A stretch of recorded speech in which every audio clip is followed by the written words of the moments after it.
Of the meeting, please mute. We'll mute everyone. Thank you, Ricky. Everyone is muted. Thank you so much, Ricky. Good evening, everyone. My name is Stacy, and I am an alcoholic. I've been sober since October 27th, 1991. My home group is the Northland Group in Austin, Texas, and I live in Round Rock. Welcome to the Big Book Solution Group on Zoom. We are so glad you could attend our first anniversary, and we hope you enjoy what we have scheduled tonight. We will be recognizing some of our members who got sober on this very group, and we will also have Bill C. from North Carolina with us, who will be our speaker for the night. The chat feature will be turned off for the duration of the meeting, and we will also remain muted to avoid any background noise. Okay, let's get started. Let's take a moment of silence, followed by the serenity prayer.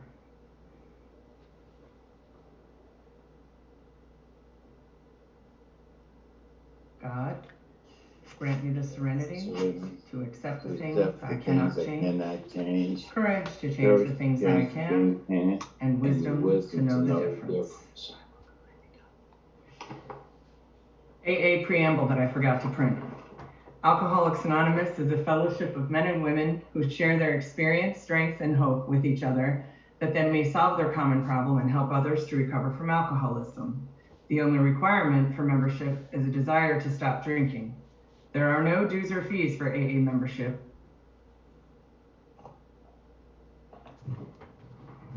I need help. We are self-supporting. We are self-supporting for our own contributions. AA is not aligned with any sect, denomination, politics, organization, or institution, does not wish to engage in any controversy, neither endorses nor opposes any causes. Our primary purpose is to stay sober and help other alcoholics to achieve sobriety. Hallelujah. I have asked the fabulous Angela F. to read the responsibility statement. Miss Marvelous Stacy, thank you so very much. I'm Angela, I'm alcoholic. My sobriety date's March 11th, 1987. I'm from Belzoni, Mississippi, the catfish capital of the world, the heart of the Mississippi Delta. And this is the responsibility statement. I am responsible. When anyone, anywhere reaches out for help, I want the hand of AA always to be there, and for that, I am responsible. Oh, Lord. Thank you so much, Angela. And at this time, the delightful Teresa will read our history. Hey y'all, I'm delightful Teresa, and my sobriety date is November 20th of 07, and I am in Pearl, Mississippi. A brief history of the Big Book Solution Group. After the pandemic challenged us in the way we do things, a few of us got together and decided to see how this Zoom thing worked if we could start a meeting on it. None of us knew what to do, but hey, we failed before, so what was there to lose? We decided we could read a small portion of the Big Book each night and share our experience on that particular reading. Starting with a handful of men and women from Texas and Mississippi, we had our first meeting on March 23rd of last year.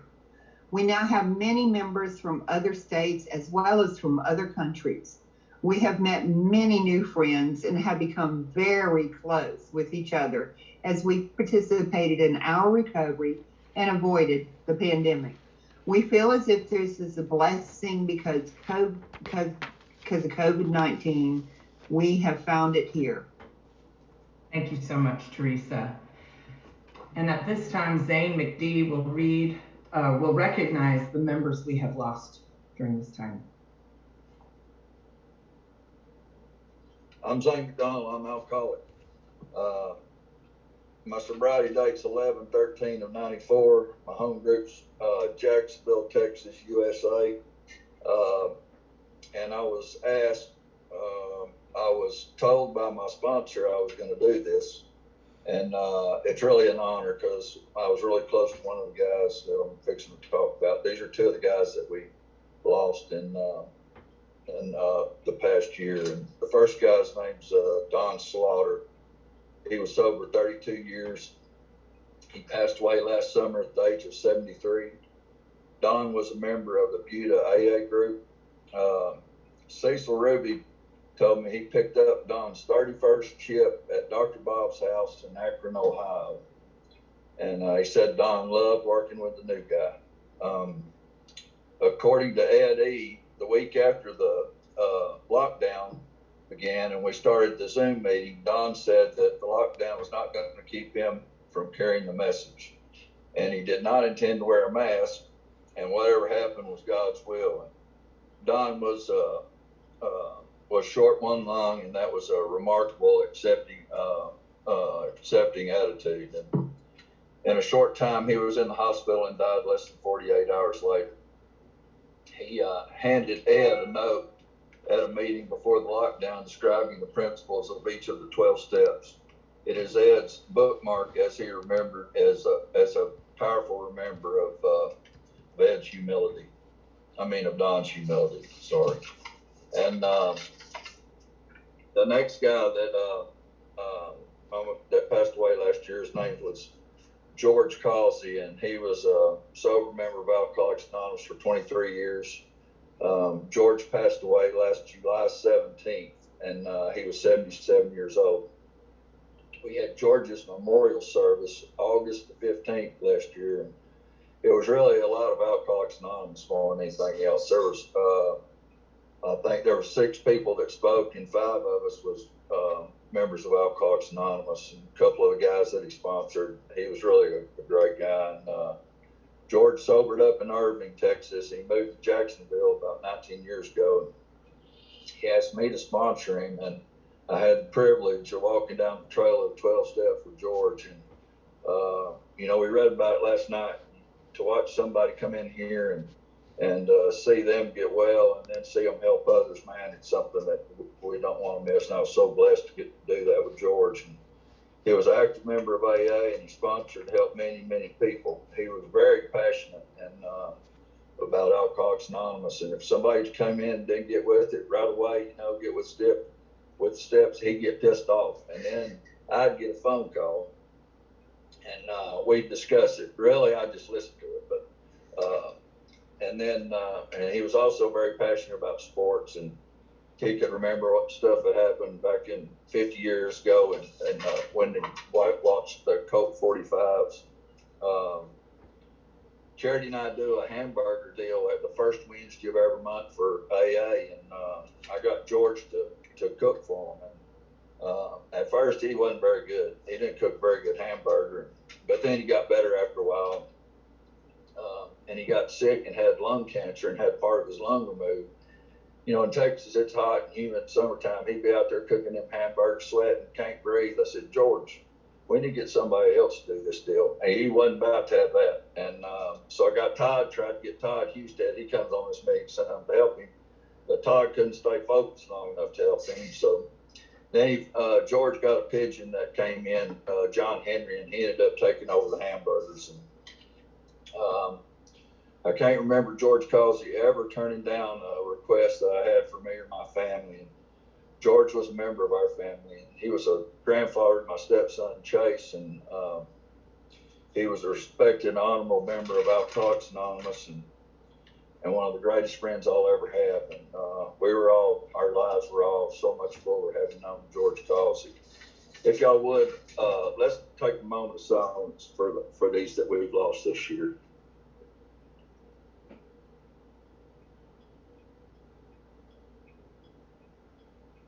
Thank y'all very much.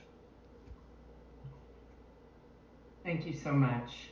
At this time, we'll have some big book readings. Our first reader will be Max P. Thank you, Stacy. My name is Max, and I am an alcoholic. My sobriety date is June 16th, 1981. Breach Inlet's my home group here in Charleston, and you guys are my Zoom home group.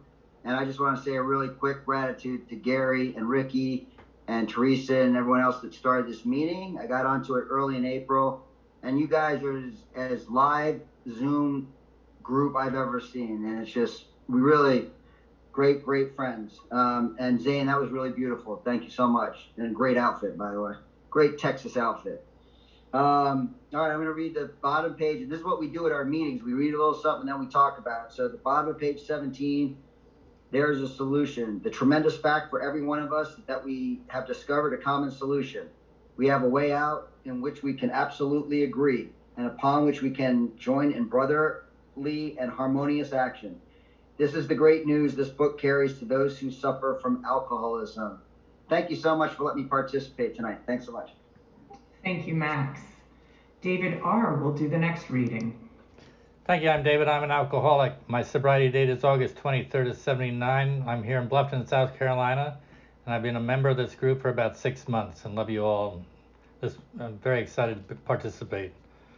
From page 18, but the ex-problem drinker who has found the solution, who is properly armed with facts about himself, can generally win the entire confidence of another alcoholic in a few hours. God bless you. Thank you so much, David. At this time, our member Bobby F. will recognize group members. Well, thank you, Stacy. Hey, everybody. My name is Bobby McAvoy.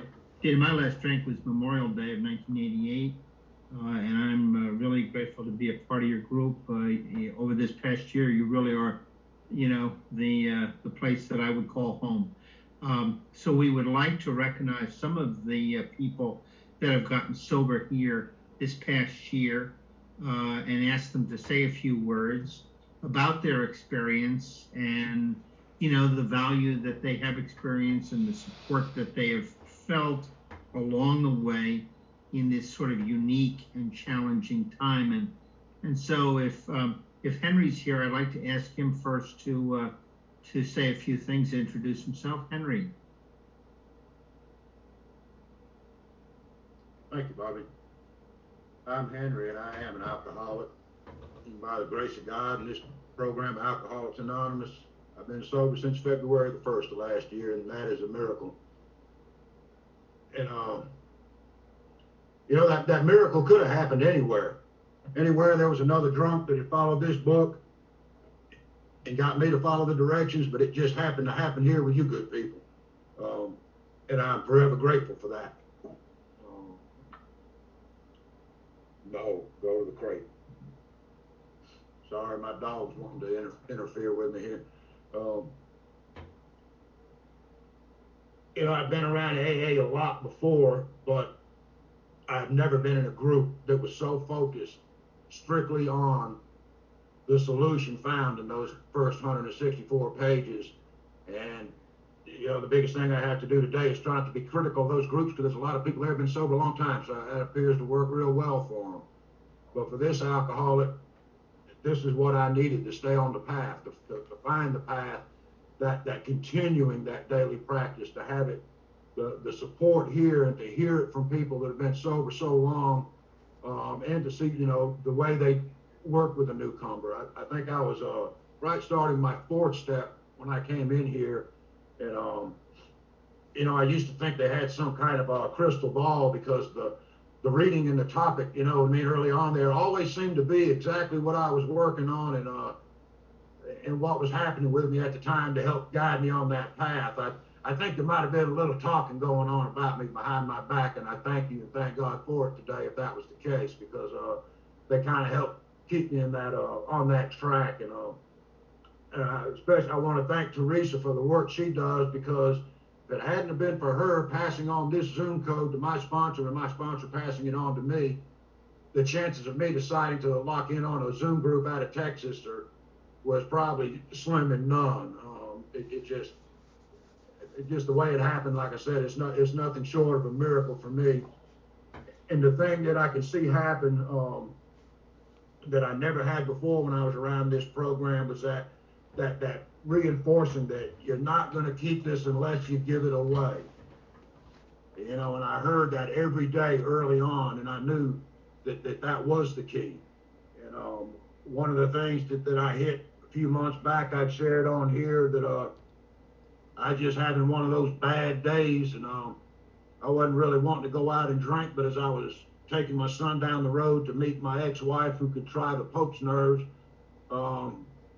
happened to be going in the direction I used to go cross the river, as we say, to the liquor store, and just a passing thought hit my mind that one good triple shot chug-a-lug and this not be gone, and it'd be fixed. And as soon as that thought hit my mind, the first thought that hit my mind behind it was I got to find somebody to help.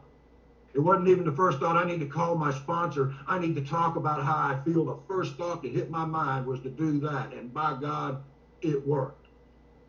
And I told Bobby the story about it today. It was amazing because that was on a Friday night. On Sunday, as I went to pick my son up, right there in the road where that thought hit me lay a dead skunk.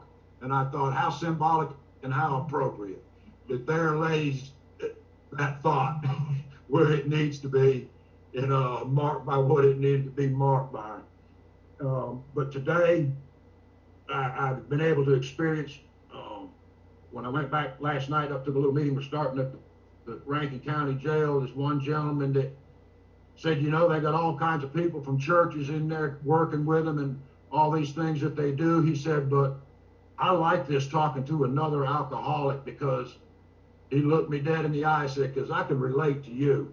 I get you. I know where you're coming from.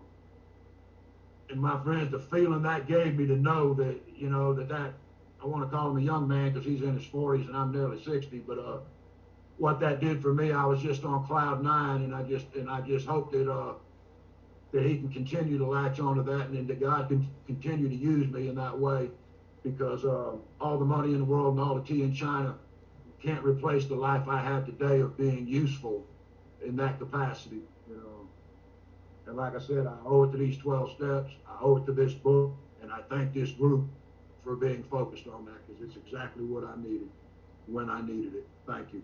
Thank you, Buck. Yeah, thank you, Henry. That's great. I love that skunk story, that stinking thinking. That was great.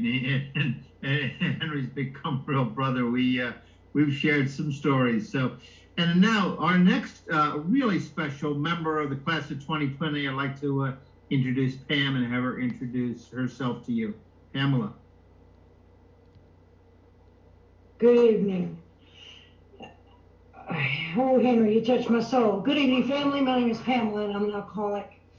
And thanks to the sacred rooms of Alcoholics Anonymous that I even sit here tonight with a sobriety day, February 3rd last year.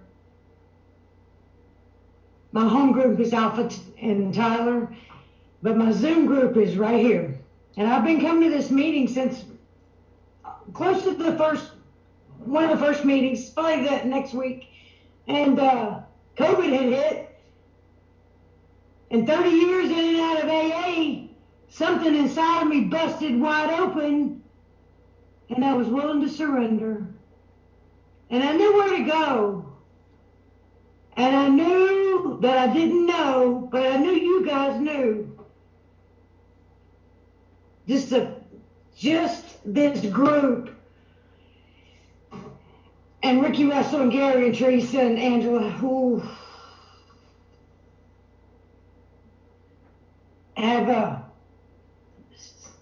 helped save my life, because I come to this meeting every night because, you know, I take care of my mom and I don't get to leave the house much, and I'm very rarely miss this meeting, maybe 4 times since it started, because you guys give me hope.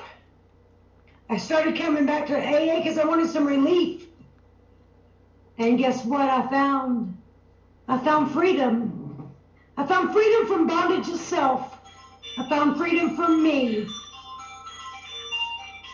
And my phone would ring. But I'm so grateful, and I'm excited to hear the speaker tonight. And thanks for all that you guys do. I love you dearly. Thank you. Well, thank you, Pamela. We love your enthusiasm, and you become really part of the heart and soul of this group. Let's see. How about Bill T? Are you with us here tonight, Bill? I am, and doing much better. Bill T, alcoholic, pre-2020. This is such an honor. Thank you very much. Folks, I had surgery last Thursday on my teeth, so I'm going to sound a little funny, but other than that, I'm good.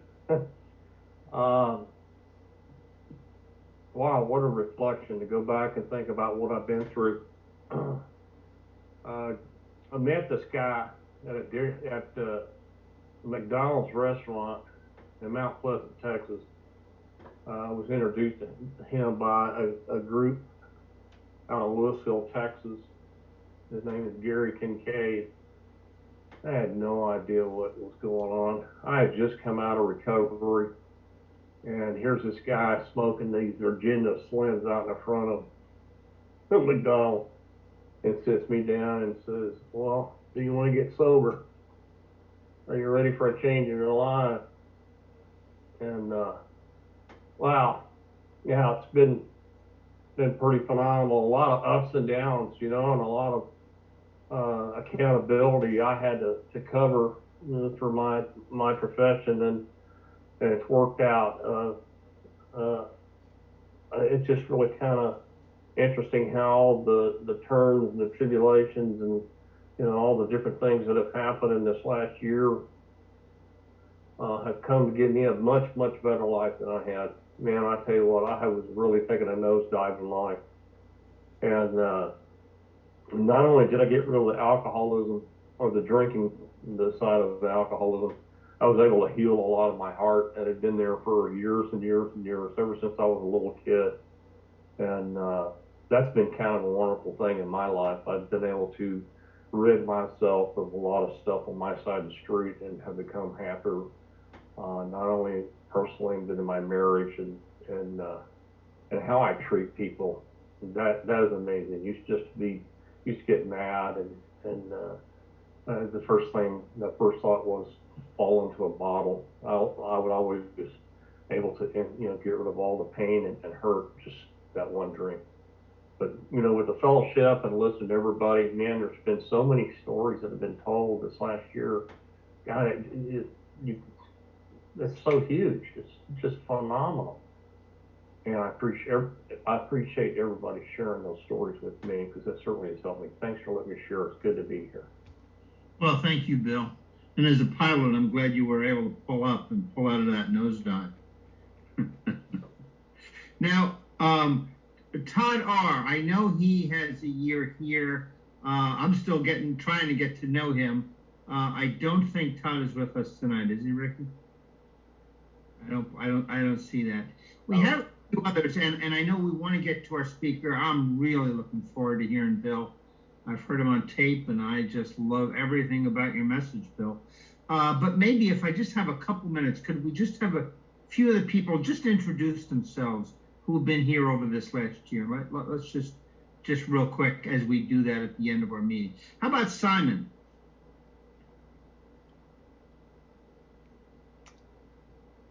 My name's Simon Gustafson. I'm from Mesa, Arizona. I'm definitely an alcoholic, and my sobriety date is 10/29/2020. I'm grateful for this group. It's fantastic that I found you, all you people. Appreciate you. Great, that's awesome. Okay, now so many people have shown up here tonight, and I'm not the sharpest knife in the shed. So let's see. How about just the folks that have been in this last, year, 6 months, class of 2020, 2021. Real quick, just introduce yourself. Maybe what do we have? Like Lou, and if you're here, we'd love to hear from you. Hi, I'm Lou. I'm an alcoholic. You guys were my first and favorite Zoom meeting, and I've been with you ever since. My current sobriety date is February 5th of this year, but I've been with you guys since October of last year. Fantastic. You're one of our favorites, Lou. Keep coming. Who else? Who else is, counting days?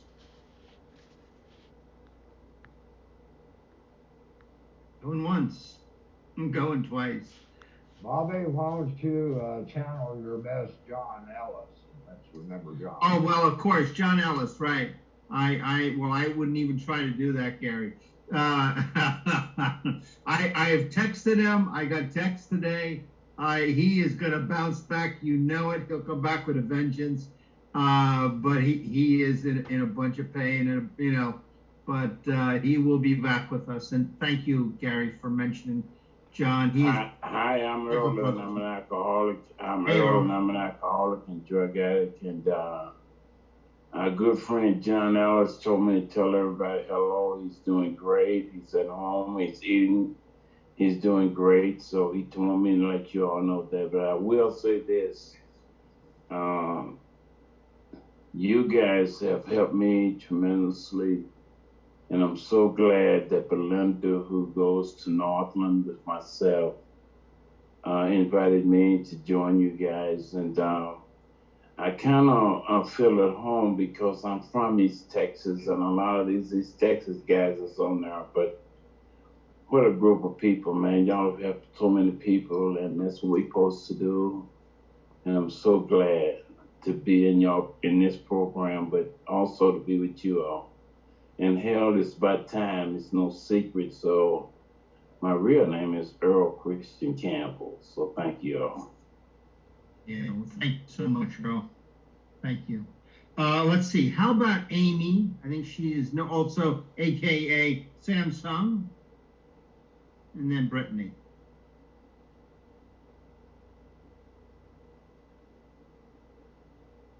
Is Amy here? How about Brittany?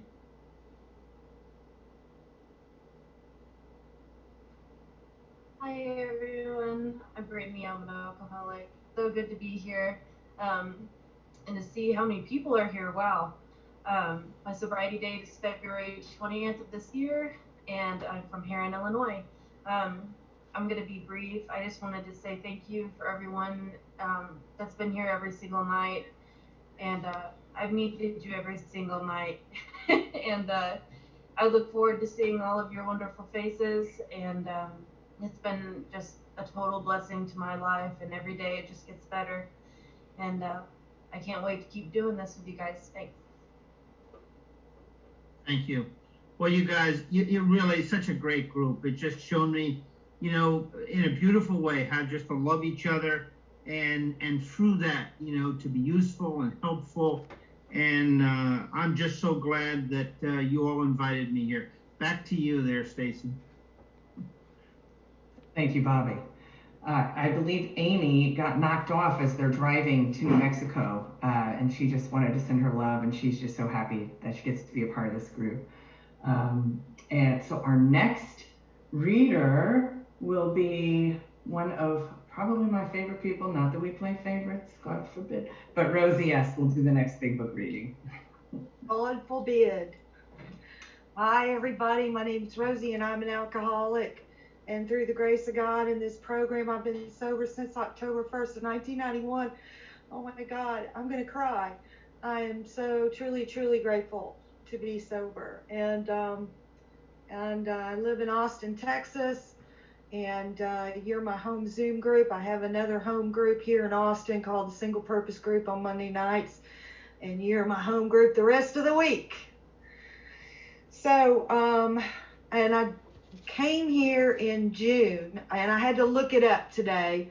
My sponsor's husband, and you know, I finally started taking suggestions when they tell me to do something, and they had told me about the meeting and said, why don't you come? And okay, and I've been coming ever since, and I still had that message on my phone, so I was able to look it up.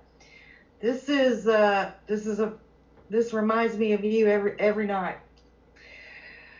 There is a solution. Almost none of us like the self-searching, the leveling of our pride, the confession of shortcomings which the process requires for its successful consummation. But we saw that it really worked in others, and we had come to believe in the hopelessness and futility of life as we had been living it. When therefore we were approached by those in whom the problem had been solved, there was nothing left for us but to pick up the simple kit of spiritual tools laid at our feet. We have found much of heaven, and we have been rocketed into a fourth dimension of existence of which we could not ever dream. Thank you. Thank you, Rosie.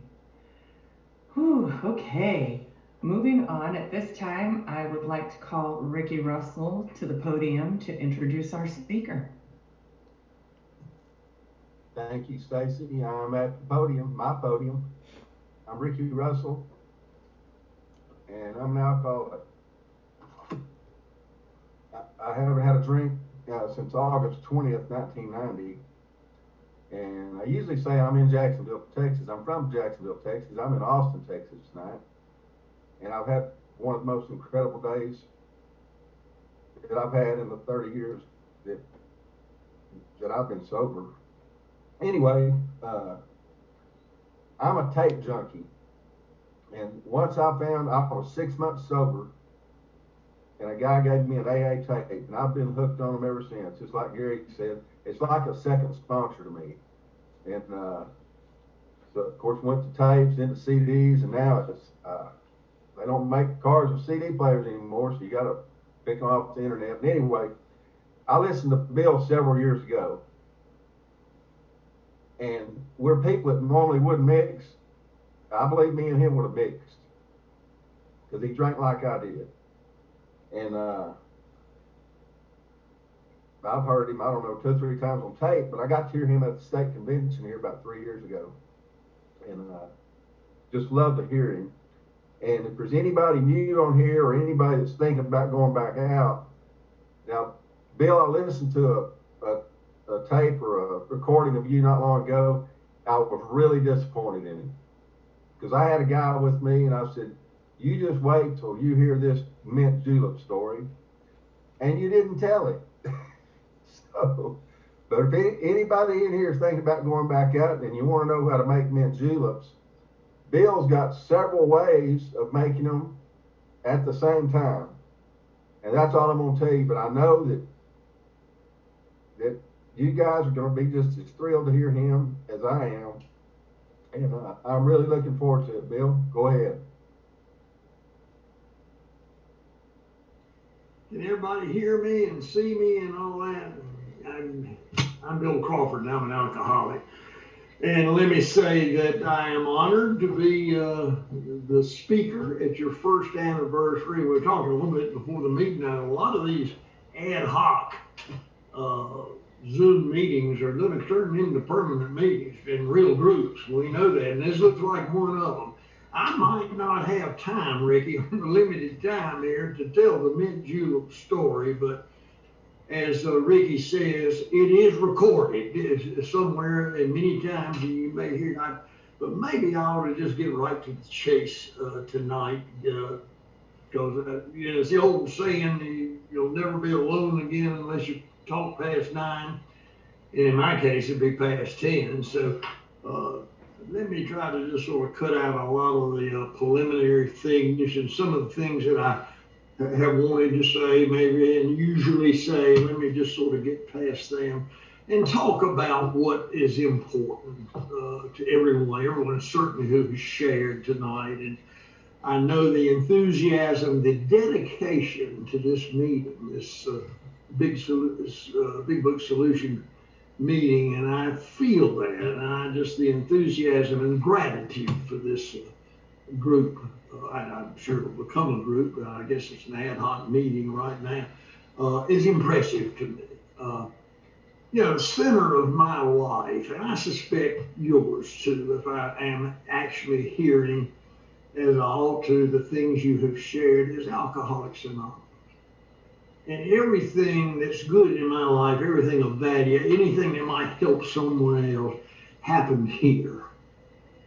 And I have been sober a long time. Some of you have been sober a long time. I heard your sobriety days. I've been sober a long time, and I'm probably deeper, more fixed in Alcoholics Anonymous than ever in recent years. Not that I've never had a break in my attendance, my membership, my enthusiasm for Alcoholics Anonymous, my dependence on Alcoholics Anonymous. But since my retirement, if you will, and it's been a good number of years, I have made my life, as have you, I suspect, Alcoholics Anonymous. And everything else is ancillary to that. Everything else is a byproduct of that.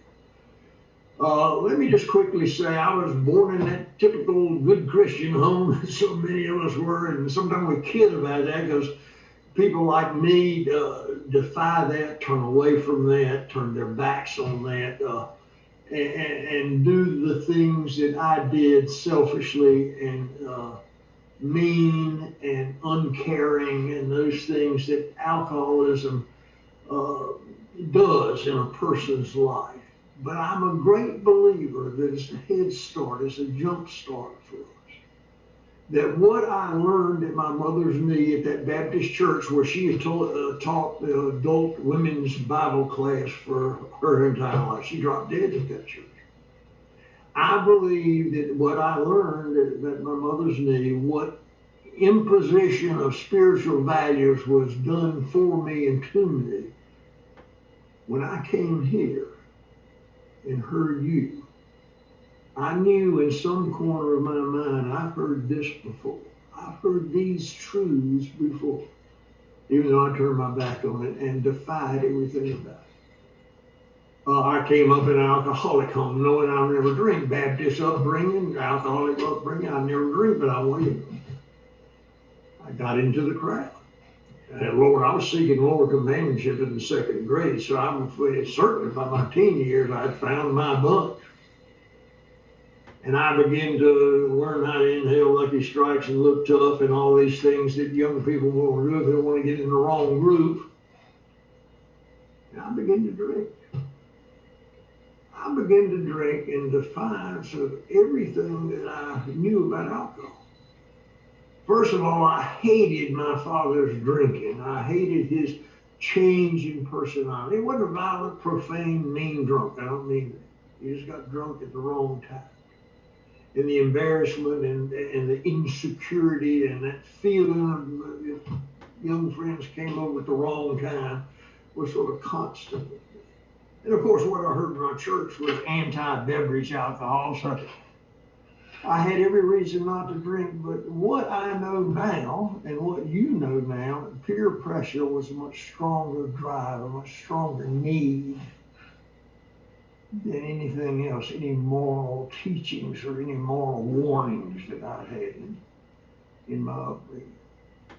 So somewhere around 15 years old, I took a sip of this and a half a bottle of whatever, half a bottle of beer maybe, and I just, well, this was my social drinking period. I just would drink a little bit here and there, and what ended social drinking for me, social drinking probably lasted 6 weeks for me. What ended it, I was with Charlie and Sonny in the Green Hills Cemetery one night, where we'd go for privacy. And we split some wine, some kind of cheap purple wine, and I knew for the first time intoxication. I knew for the first time in my life at 15 and a half years old, the effects produced by alcohol. Now, the experts who study us say, and I believe they're about right, most of them agree that about 10% of people who experiment with beverage alcohol get a special thing, for a special reward, a special feeling, a special ease and comfort that the ordinary drinker doesn't get. Now, maybe maybe 9 in 10 waste every drop they drink. I think they do. We wonder about them just like they wonder about us. I wonder about my wife, who has the worst case of non-alcoholism you've ever seen in your life. And she, when she drinks and starts to feel it, she stops. There's not a person in this room who calls themselves alcoholic that even understands that, can even get their head around it. Because when I get the feeling, when it starts, I need more and more and more until whatever happens, it stops me. So if alcohol, and I've heard someone else say this is a quotation, if alcohol doesn't do anything for you, it's never going to do anything to you. And it gave me that reward, that escape, that complete feeling that we alcoholics get, and those other good folks don't get. And so I had the journey you had. You know, I think what I've learned more and more as I listen to your experience, and I need to listen to it more and more, and not only more frequently, but have a deeper connection with your experience. Because I learn more about me as I hear you talk about you. Because we're so doggone similar. We're so much alike. It's uncanny. I can know you for 5 minutes tonight. And you and I can get in a mono situation and reach each other, connect with each other in a way that me and my wife, who I've known most of my life, cannot connect. Because the feelings are the same, the fears are the same, that what we sought for in alcohol is the same. And so what it did for, we'll talk about, we compare, everybody wants to out DUI somebody else. I've had more than you, and I've been to jail more than you, and I've lost 15 families, and all of those are important. What's really important is the soul sickness that we share, and the freedom from that we share when recovery comes. I'll just say this very quickly. I found the reward in that alcohol, first of all, has to do something for you, and it did. I just tried to describe it. And then those things come, the things that are common to us, those symptoms, the things that happened are part of that progression that I begin to maybe lose control of it when I was drinking. I started off to drink this much and then drink this much. I hadn't intended to do that. The blackouts, those amnesia spells that alcoholics seem to have and very few non-alcoholics have, happened to me. I'd get a report on something I'd said someplace I'd been, people I'd been with, and I'd forgotten it. I would do it. But you couldn't argue about it because people, they always have witnesses. Yeah, you did say that. You did do this. You were there. And I began to lose the control of my behavior. I didn't know how I was going to behave, how I would react to that day, that night, that occasion. Sometimes I'd be funny, sometimes I'd be cheerful, sometimes I'd feel like a lover, and more often I became mean, angry, became, as Dr. Silkworth talks, that dangerously antisocial type. And that's what happened to me in my career of alcoholism and drinking. There comes a time in every alcoholic's life, I believe, and I've certainly been in AA a good long while, so I've heard your stories. There comes a time when you reach that crossroad, when we all do. When that time comes when alcohol is doing more to you than it's doing for you. Happens with every alcohol. We'll hear it in the story. It's that crossroad, that apex that would, the damage, the pain, the suffering, the price of alcohol becomes greater than whatever Lord. The Lord diminishes somewhat. I'm no longer happy and full of that Dutch courage and life of the party, and it's just more and more for escape, for Bill Crawford. Now, it doesn't mean that when that crossroad happens, when that apex happens, that somebody's going to jump up off his sick bed and run down to Alcoholics Anonymous. There are people sleeping under the bridge tonight. That happened to a long time ago. It hadn't found us yet. But it means that's the start. That must happen, that the realization somehow, in some way, the damage is much greater than the reward. So I'll just sort of skip a lot of the incidences and occasions up to and including mint juleps and just say that the time came. I can remember vividly. Sometimes it's hard to define a bottom. Hey, Bill. Uh-huh. I don't know if you know or not, but you have a full hour. The meeting's over at 9:30 our time. No, I didn't know that. Yeah, so don't cut it short. Okay, that's what I can tell some. Well, all right.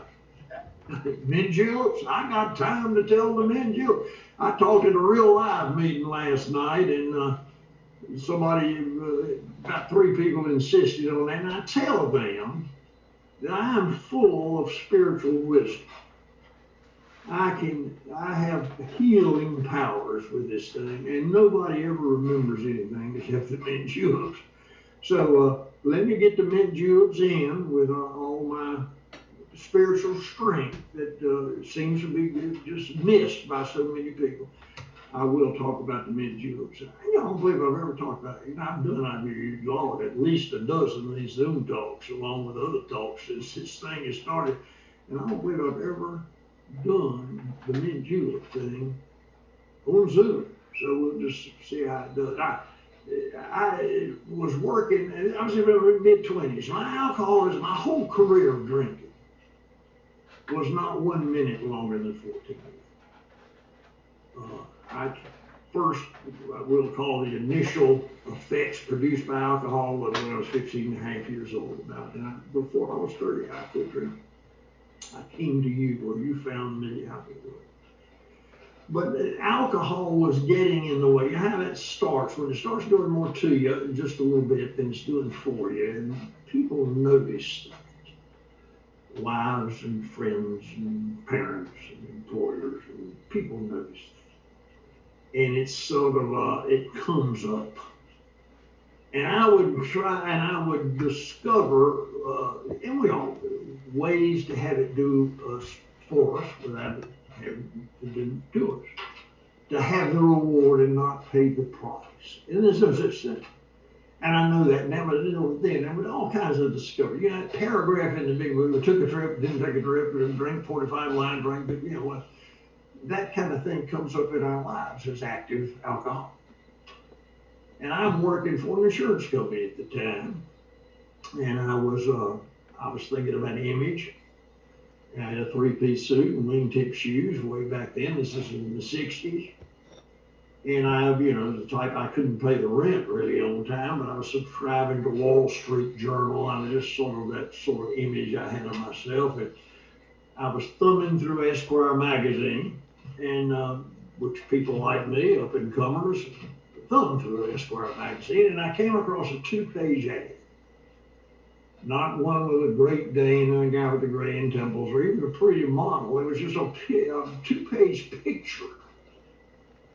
And half the page, the first page, showed a glass with a green fluid in it, crushed ice and a leaf sticking out the top.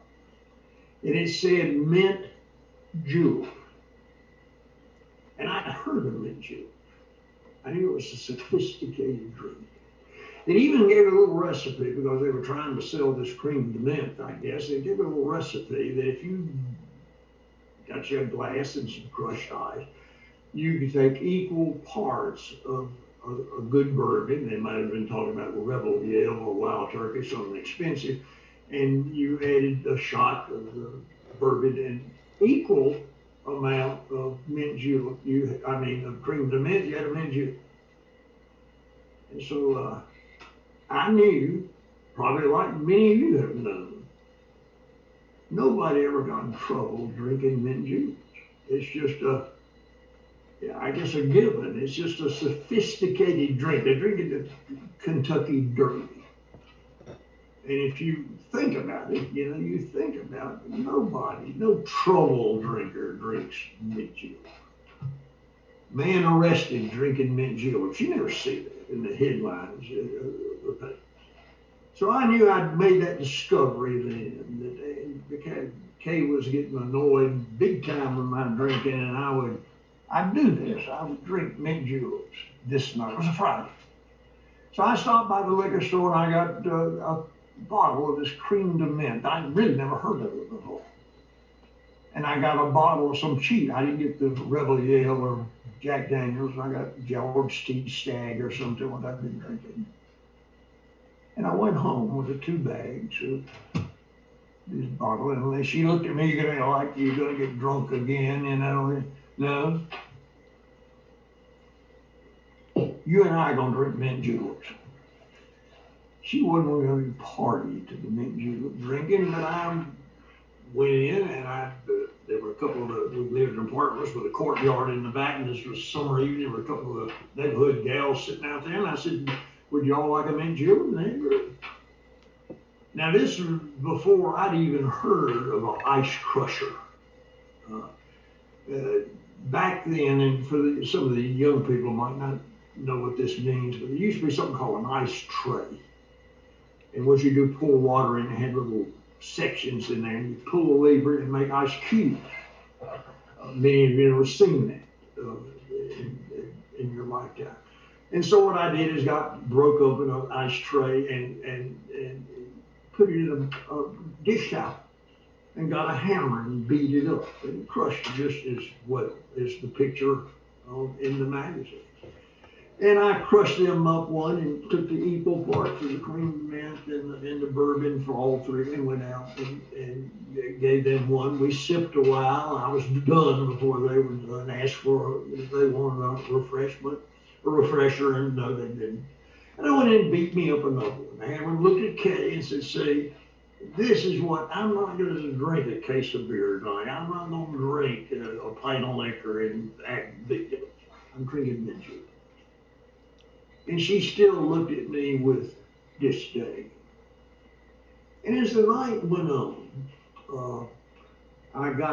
in my drinking, I always got down to my underwear. And I'll maybe explain that a little bit later, but as the evening went on, I was getting a little bit careless with the measurements. I felt like, well, I could do just as well. But I beat holes in that dish towel.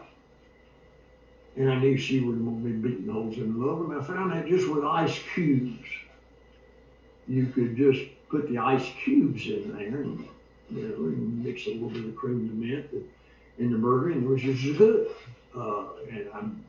Maybe you could write the company, but you could have crushed ice and ice cubes in it. Ran out of ice. Sometime, probably about 11 o'clock, ran out of ice. And like I say, we're the ice makers in the refrigerator. You out of ice here, and you need to start and freeze some more.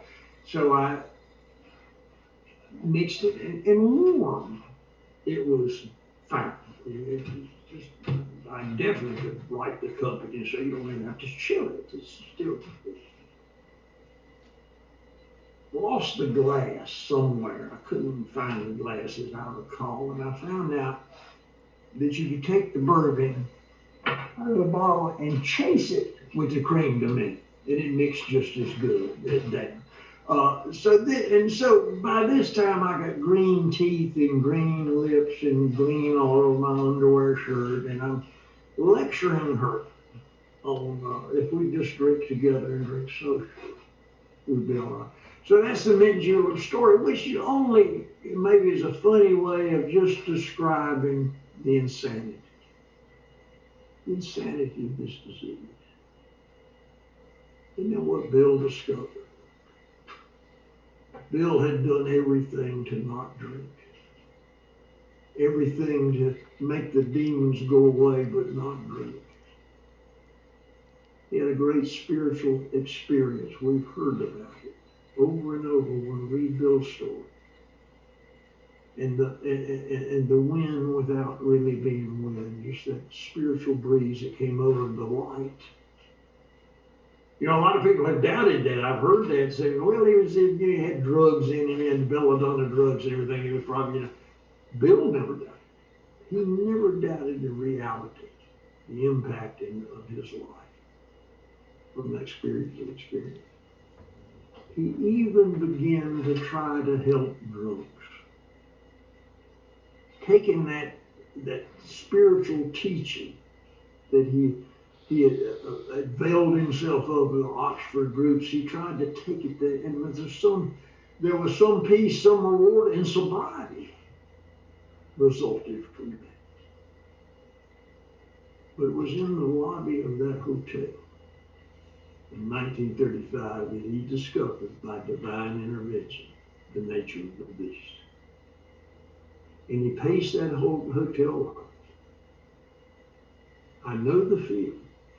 Maybe not exactly, not the same circumstance, but I know he had lost a bit. Everything about his life, everything that was important to him at that time, hinged on this deal that he was going to make in Akron. He had convinced backers. He had convinced people of note. Let me try this. I know this is going to work. It fell through. Just to be in a strange place where I don't know anybody. That loneliness, homesickness, whatever, that's bad enough. But to know that their whole life, or so it seemed, hinged on making a business deal in that store. And we read the story. He paced the lobby. He looked at the cocktail lounge sign and he said, I'm going to go in there. I'm going to go in there and just meet people. And then went too long later, he said, no, I'll go in and have just a few. This is a man whose whole life depended on his being sober. This is a man who'd come near death. This is a man, and back then it was a lot easier to do. You got a lot of rules, laws, and regulations to prevent this now, but Dr. Silkworth told his wife, Lois, all you have to do with the flick of a pen, we can put him away. Because he cannot control his drinking, and he's going to die. Somehow she declined to do it. And this time in the hospital, when he told Dr. Silkworth about this spiritual thing, and Dr. Silkworth didn't understand it, didn't attempt to even act as if he understood it, but said, whatever it is, you're going to hold on to. And so when there's a lot of that hotel, you realize as he walked toward the cocktail lounge, he said to himself, this is crazy. That's, in my opinion, when he knew the nature of the beast. What this program gives us above everything else, to start everything else, is sanity. Insanity prevails. We've heard the story. That's when he got a handful of nickels and he went to that phone to call that church director to find some drunk. That's always worked for him. To find some drunk that he could talk to. It's already been said by one of the sheriffs tonight. That's what, if nothing else, that's what fixes me. And we know the story, how it goes. Mrs. Cyberling, she knew a doctor and so forth, and we know that's how it is. That time when Dr. Bob Smith said, y'all get this man 15 minutes. It was 5 hours later. The conversion happened to Dr. Bob. He didn't stay sober. Not till after about 3 months he found sobriety. But something happened. Something happens to us, I think all of us in AA. And some of us remember these things in Alcoholics Anonymous, that when a truth gets in a lick, when God penetrates the armor or something, we remember those things happening. It's almost like God is trying to get in. And if you're like me, we pass these things up. So I can't define a bottom exactly, I don't think. But I remember when I was, because I had reached that point where the drinking was taking over everything. I wasn't an employee, I wasn't a husband, I wasn't a father, I wasn't a citizen, I wasn't a friend, I wasn't anything of value. Because alcohol had consumed me like it does. And at the end of one of these drunks, Kay somehow got me cleaned up and dressed up or whatever, and took me to the little church she was a member of. And I remember walking into that church just in the foyer there. And I realized I could not be in this holy place, with these decent people. I could not be there. And when she turned her back, I left the door and I started walking down the road, and maybe I walked a mile, I don't know. And some of my buddies pulled up and picked me up. And all I can remember, whether it was a year or whatever, it was some good length of time, that I'd sleep on your couch for as long as you would have me. And then there's going to be sleep on someone else's couch and hang around as long as you would have me, and then she would always take me back. I'd give the promises.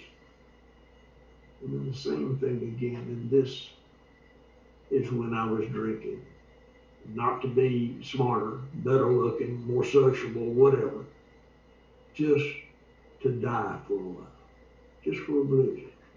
just to escape, just to come to drink enough to fall. And then that would always end because I could run out of money, run out of liquor, run out of the ability to swallow anything else.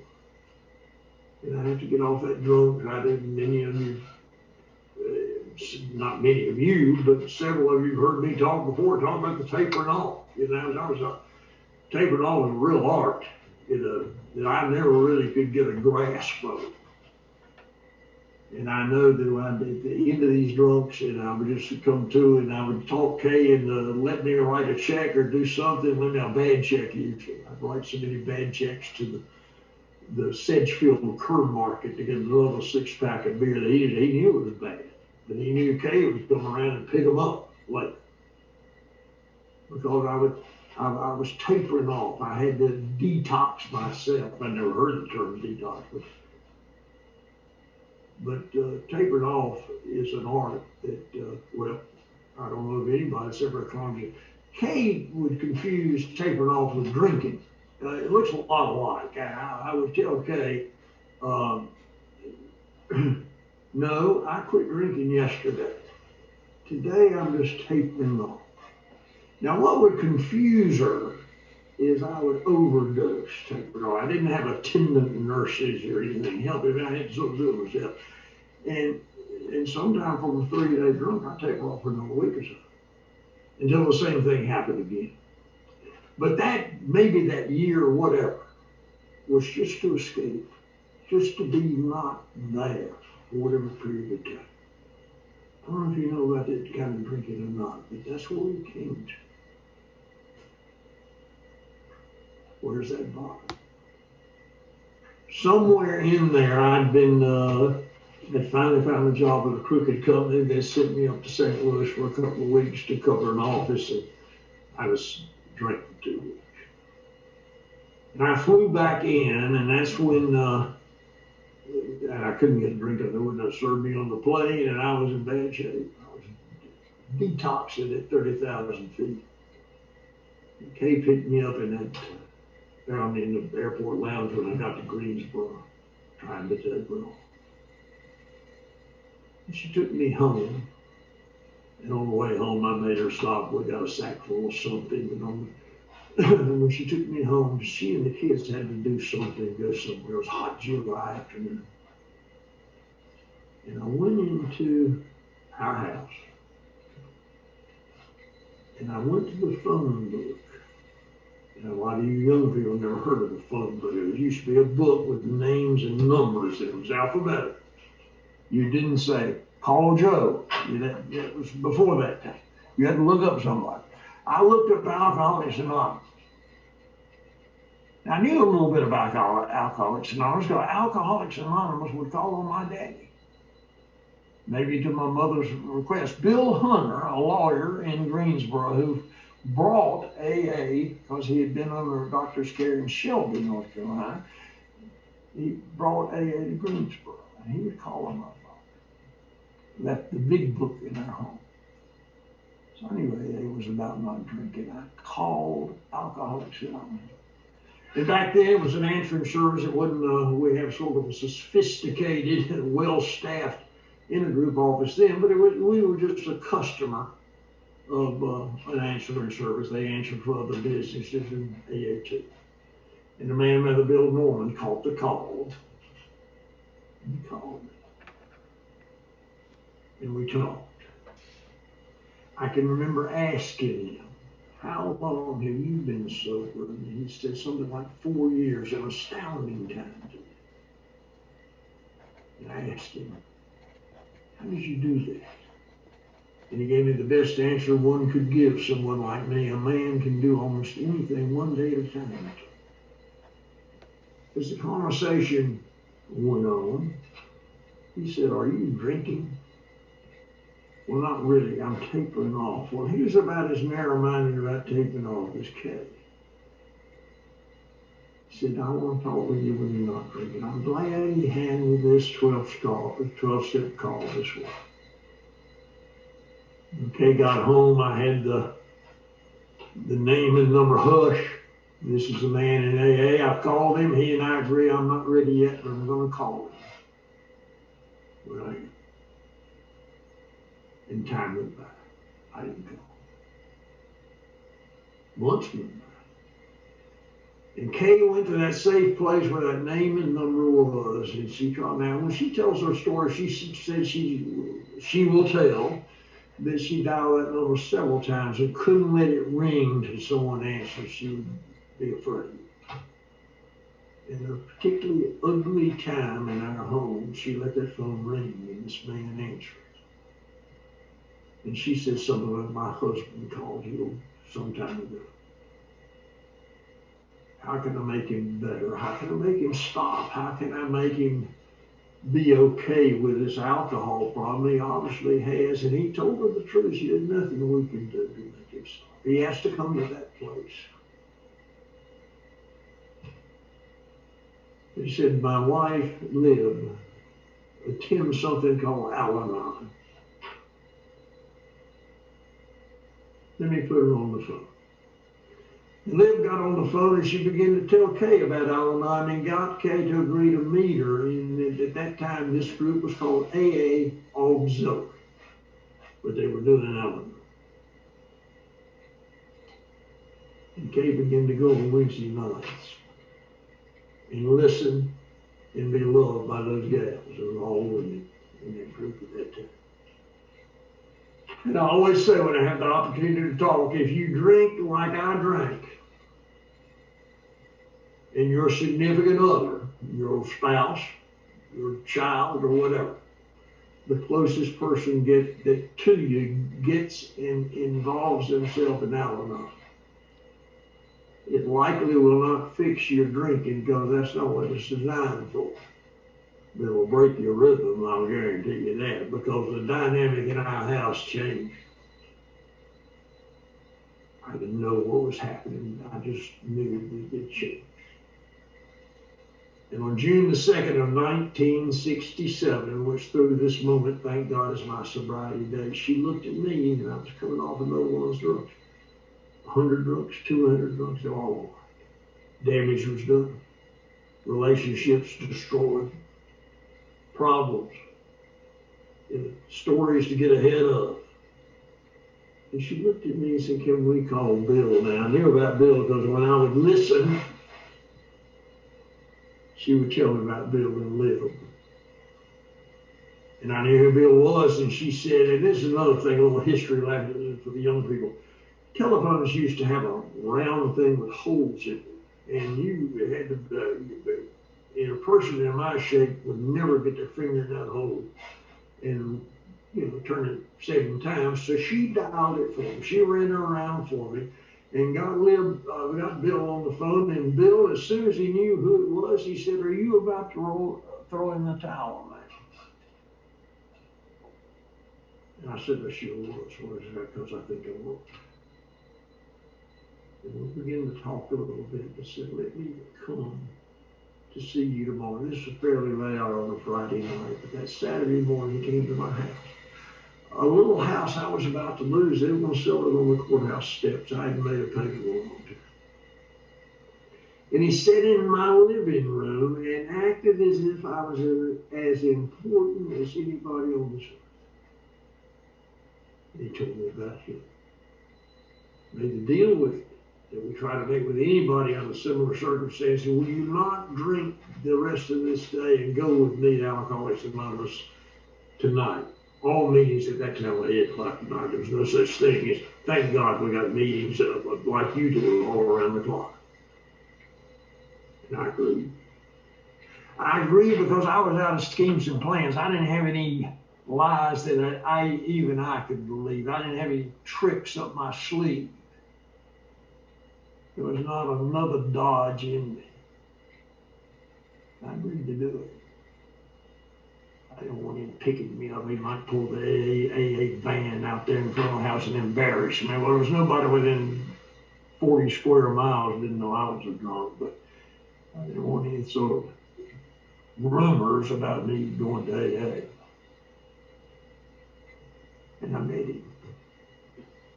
Kay and I went over to the Stormhouse group. It was, at that time, it was a big group. Now at that time, we met in the ladies' study of the Stormhouse Presbyterian Church. We had a beautiful room. Let me tell you who came to that meeting. Let me tell you what the makeup, the recent history of this guy that came to that meeting. I'd been kicked out of more, probably more watering holes than I can remember. Probably the top of the list was the Bamboo Lounge. Let me tell you about the Bamboo Lounge. That's where the lower companions went. That's where you went when nobody else would have you. And I was kicked out for life from the Bamboo Lounge. I was unwelcome at the most unwelcoming places. I was unwelcome among the low bottoms, among that lower companion bunch. There were other places I couldn't go back to, too. So this is somebody who walked into this beautiful room with people with sanity in their eyes that were dressed as, by the way, I could do a whole lecture about what people are dressing now when they come to AA. Okay? So, by God, this is good enough to sleep in, it's good enough to make a talk in. You have that sort of new attitude, but back then, certainly you could tell somebody that was looking better and presenting better. And people with sanity, as I say, in their eyes, I hadn't seen that for a long time. I listened to somebody do what I'm doing tonight. Somebody got up in front of us and began to tell the first Alcoholics Anonymous recovery story that I've ever heard. 2 miracles, a zillion miracles that happened. In fact, I was breathing it upright that night. The 2 distinct miracles.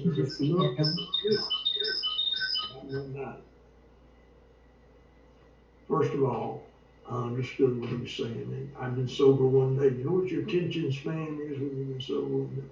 Somehow his message. I couldn't repeat in a sentence he said 5 minutes after the meeting. I don't mean that. I just knew that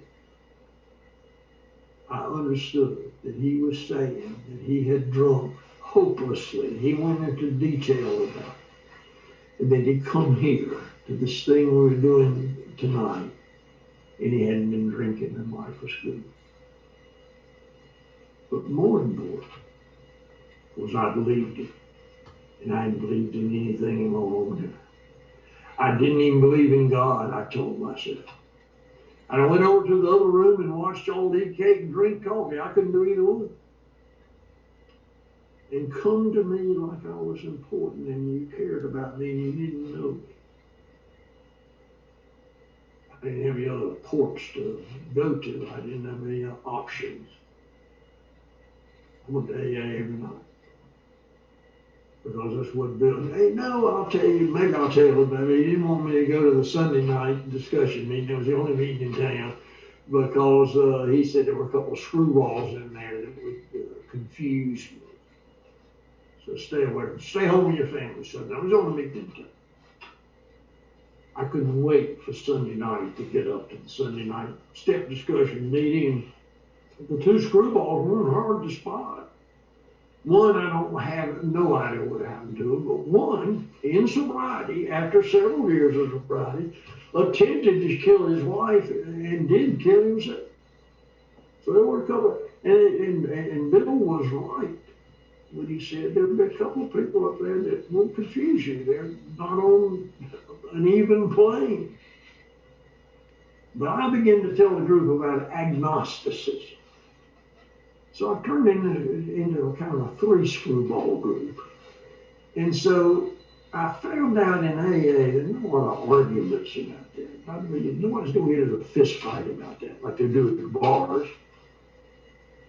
They just tolerated me. And they would say to me, I too were like that. I too was like that. And this is what I did. I just came here. And I came to believe. Isn't that the beauty of the second step?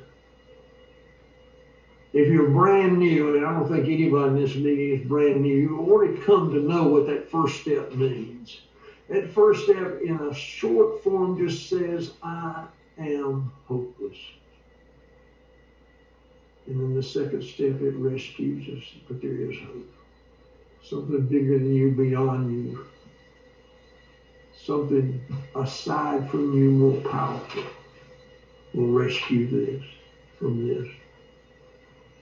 You know, AA is a God program. If we read our book, we know that God, the mention of God, the dependence on God, the power of God is mentioned over and over. But Bill and his collaborators made sure it was plain that you don't have to believe in God when you come here. Just believe that you can, but God can.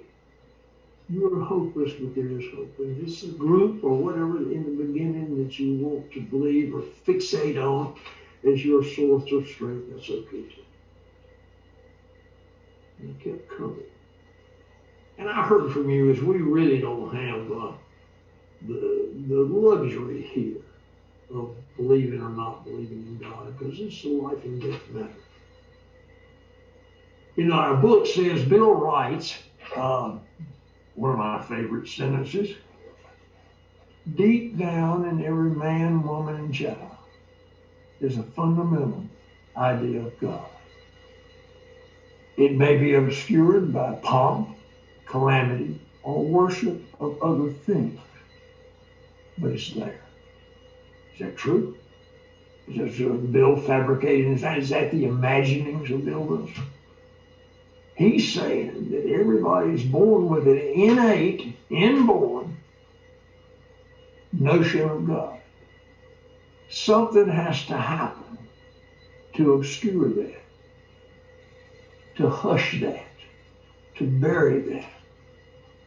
And I did a lot of practice in doing it. And so as soon as you gave me those same truths I've learned and you openly admitted that I can't and he can, I'm hopeless without him, there is hope, that armor was penetrated. I did the things we do, and I will not belabor the meeting, go through the steps. It's just we take steps 4 through 9. If you're new, the value of this therapy implied in the steps is almost hard to get your head around.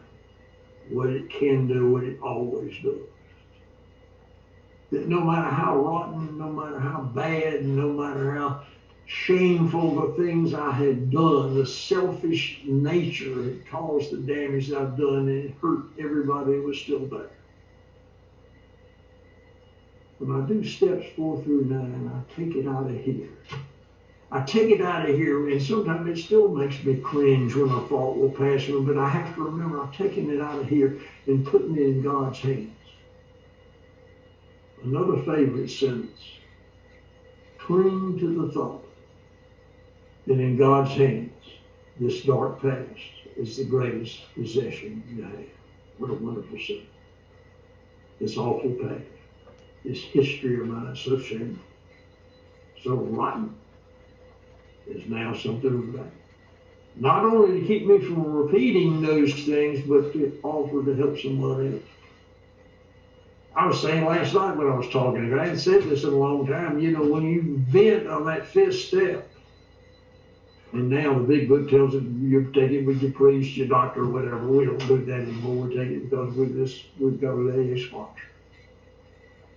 And no matter how shameful it is, no matter how hidden it has been, you can't shock that sponsor.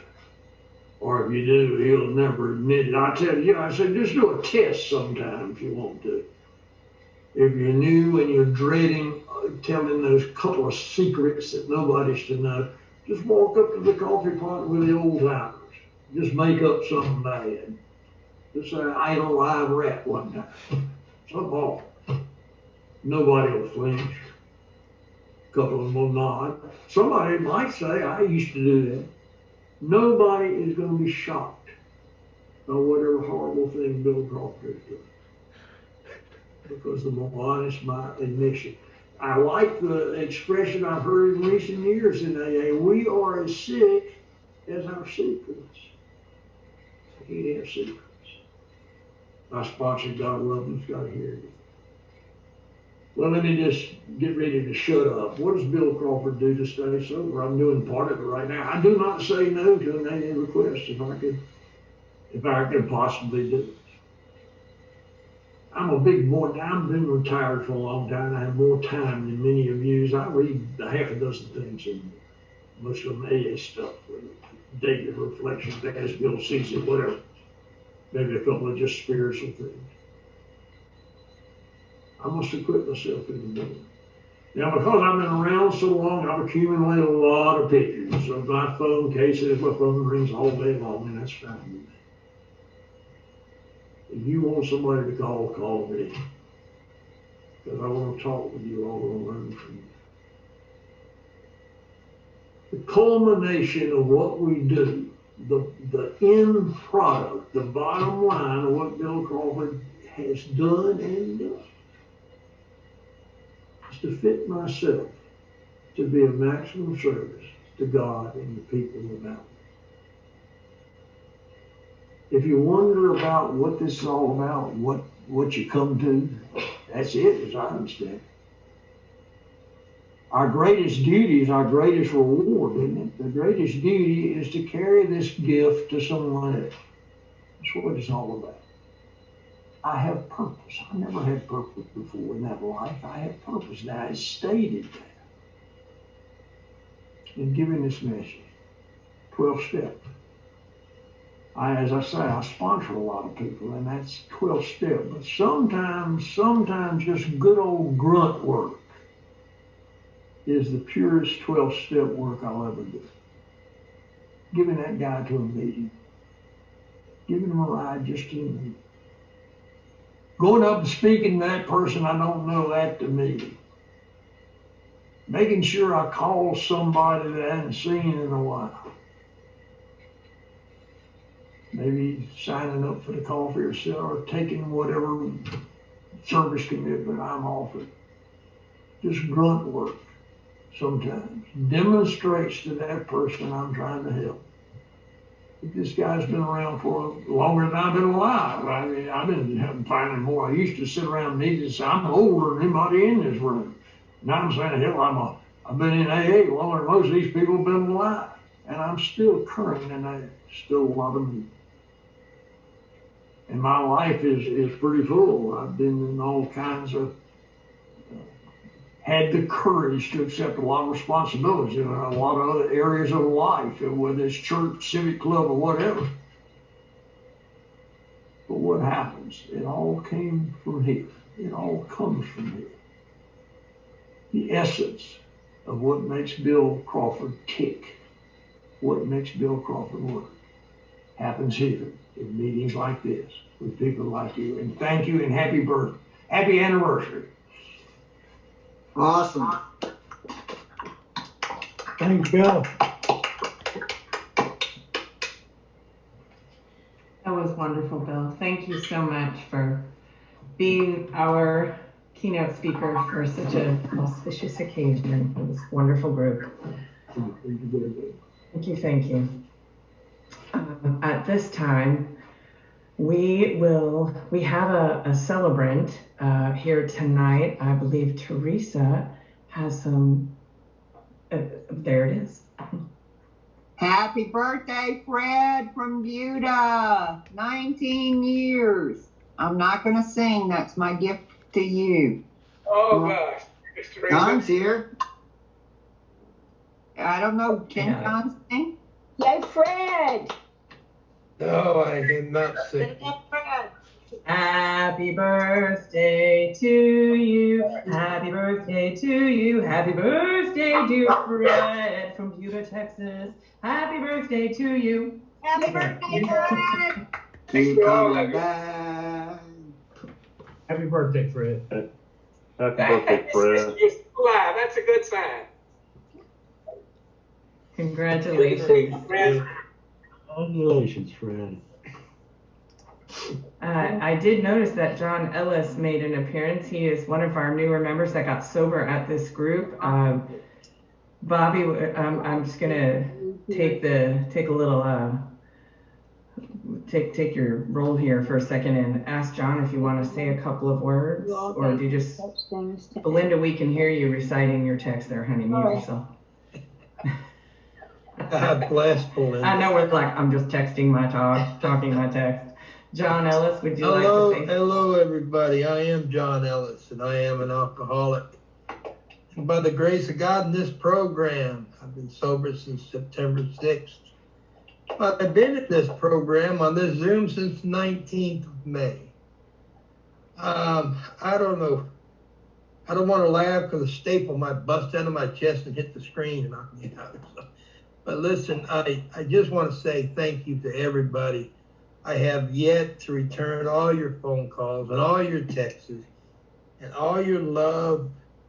The love I feel, man, I don't know what to say. And then Mr. Bill Crawford, wow. The thing I got the most is what you said, Bill, was we're all born with some little spark of God inside each one of us. And I'm going to take that to the bank. That's all I have. I'm about out of breath. I love y'all. Thank you so much for my sobriety.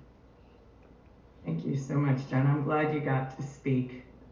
At this time, we have Gary Kay coming to the podium for closing remarks. Hello, everybody. Bill, hell of a job. John, good to see you. Fred, congratulations. Love all of you. I'm an alcoholic. My name is Gary Kincaid, and I am really, really, really, really grateful for our sobriety date and for a new life that started July 25th of '94. And I'm going to surprise y'all tonight. It would be wrong for me to make the closing remarks. I am grateful to have been a part of folks getting this thing started and being a part of it. But I believe if anybody other than Ricky makes the closing remarks, I'd be butting in. Ricky, it's yours.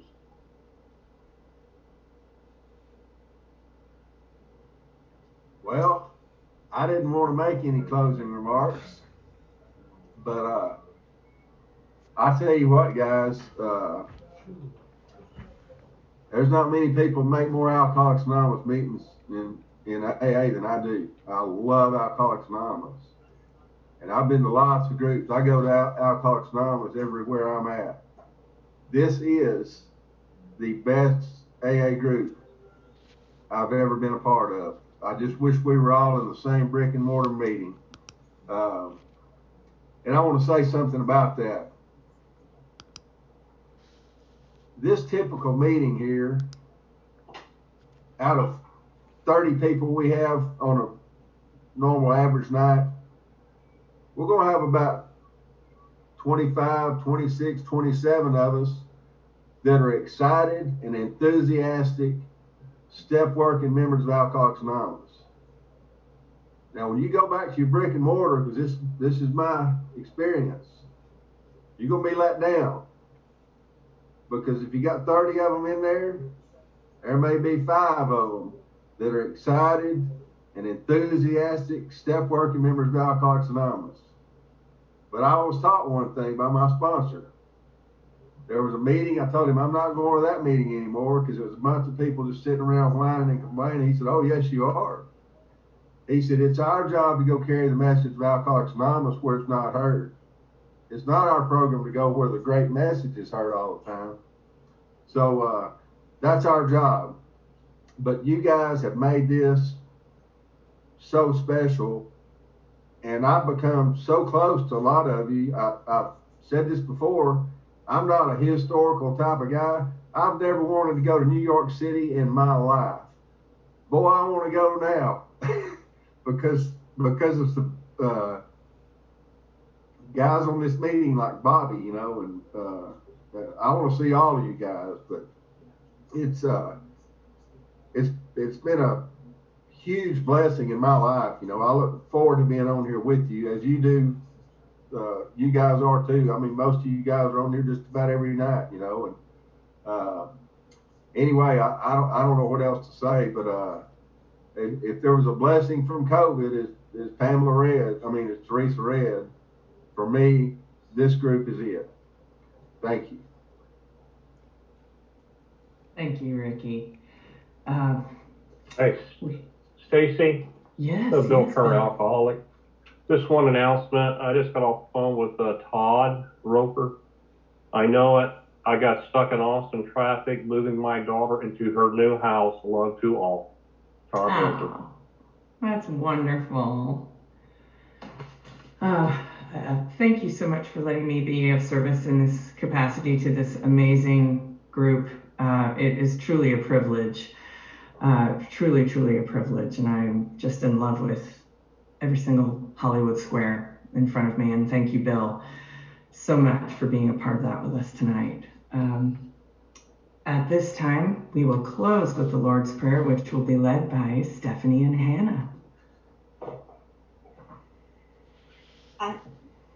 Hi everyone, I'm Stephanie. Thank you, Bill. I just want to say thank you so much for your story. And who keeps us sober? Our Father, who art in heaven, hallowed be thy name. Thy kingdom come, thy will be done. On earth as it is in heaven. Give us this day our daily bread. Our daily bread. Trespasses, as we forgive those who trespass against us.